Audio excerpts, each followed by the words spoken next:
Сельский труженик Канат Ажиков в треть века трудится механизатором-хлеборобом. Сельская жизнь и сельский труд с раннего детства формировали его взгляды и повлияли на выбор профессии. Жизнь на селе бесхитростна и проста. Отец с утра до вечера в поле, мама домохозяйка. Для мальчишек первым кумиром всегда был отец, серьезный и самостоятельный, добрый и надежный. Канат с раннего возраста хотел быть похожим на отца. Как и многие сельские мальчишки, он свободное от занятий в школе время пропадал в машино-тракторной мастерской. По окончании школы он получил удостоверение тракторист-машинист широкого профиля.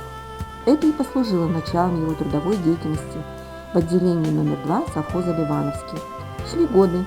В 1994 году Канат создал семью. В 1999 году в связи с переездом в райцентр Канат Ажиков был принят на работу механизатором в 3В. Сознанием дела Канат приступил к своим трудовым обязанностям. Благодаря опыту работы в родном селе сельскохозяйственная техника самого разного назначения ему была знакома не понаслышке. Многолетний труд передового механизатора неоднократно отмечался грамотами и благодарственными письмами областного и районного уровня.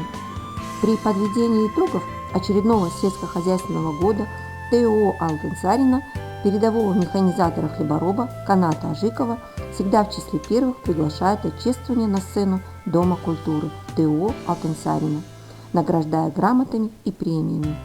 Годы безупречной работы принесли ему заслуженный авторитет и уважение коллег и руководства.